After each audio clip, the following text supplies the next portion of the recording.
We've had a lot of tin openers hovering around cans of worms this F1 season, haven't we? Mass's lawsuit, inconsistent penalties, track redesigns, untenable racing conditions, standing restart shenanigans, curb redesigns, Andretti. And now, under pressure, the FIA has decided to reopen the case on Lewis Hamilton's jaunt across the track at the Qatar Grand Prix under safety car, after citing his role model status as the reason for his reprimand and €50,000 fine. And sure, alright then, Lewis certainly shouldn't have walked across the track when he did instead of taking the long way round back to the garage. But what the heck does being a role model have to do with how to appropriately penalise somebody? What makes Lewis more deserving of a penalty than Logan Sargent, who arguably did a very similar thing a couple of weeks earlier in Japan? Or perhaps a more comparable example when it comes to driver profile, Max Verstappen at Monza in 2021, neither of which was investigated. Is it about how many social media followers somebody has, the broad audience, how much influence somebody has on young drivers coming up through the sport, how philanthropic you are, or perhaps even their perceived goodness? How do you measure this? Where is the line? The FIA has come out and said that they don't want the fine and reprimand to set a precedent now that there's been some criticism around the inconsistency. But it's a concern that sanctions being tied to perceived influence is even a conversation that we're having in the first place. Just like collision penalties being about the action and not the consequences, sporting code violations should be tied to the offence and not the person. And then there's also the part that Liberty Media and FOM have to play in this, which is their decision to allow these sort of transgressions to be shown on screen. Sure, it made for a pretty striking image.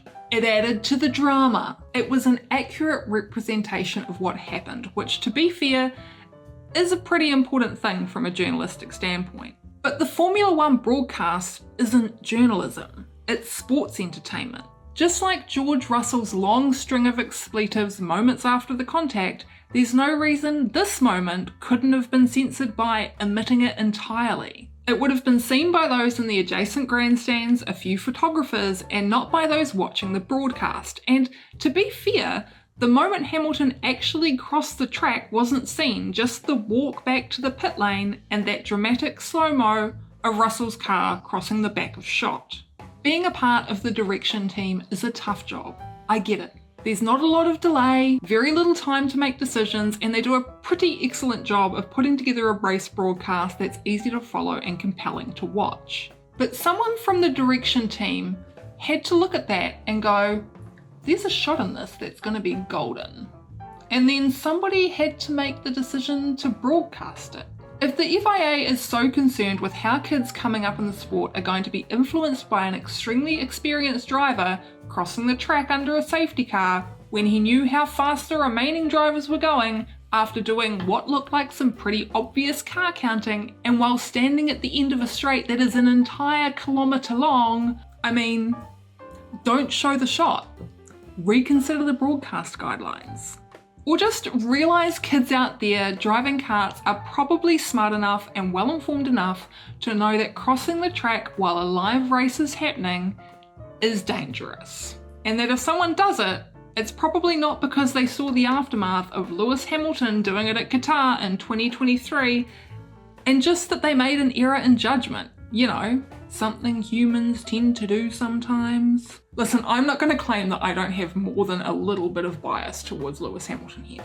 I started properly following F1 the year he won his first championship, and I've always had a large amount of respect for how he's grown and developed as a person while having a very clearly heavy weight of responsibility around his neck, knowing there's a lot of people out there who'll pick apart every single misstep he makes for, reasons. Lewis has always been the kind of person to listen to criticism and feedback, take all that on board, and use it to change his publicly presenting behaviours. He's never had the luxury of hand-waving or making excuses or putting out half-hearted apologies. At some point, we're going to get the first woman or transgender or openly queer person competing in this modern era of Formula One.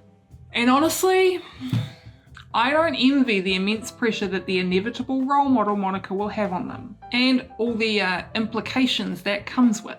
Okay, maybe just the former and not the latter two, because they're still punishable by imprisonment or even death in some of the countries that Formula One races in.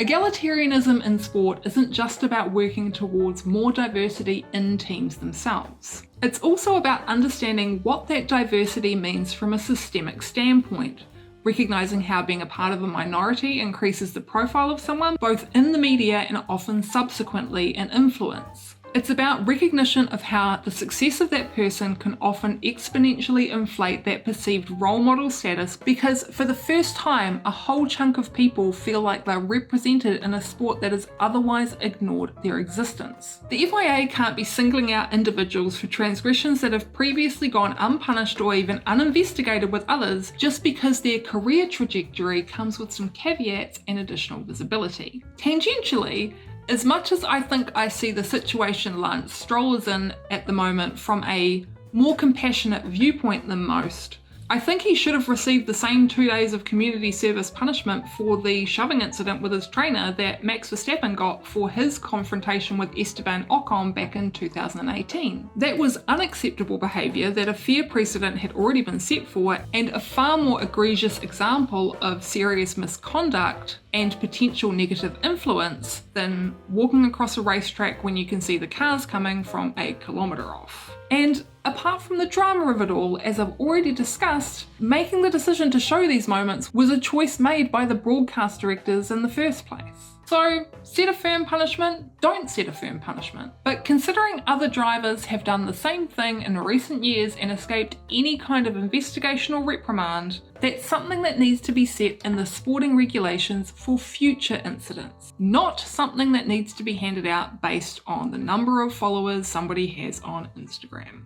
Or the fact that there's more than likely a few people in the FIA who are still pissed about the Hamilton Commission report. And that last bit obviously entirely speculation.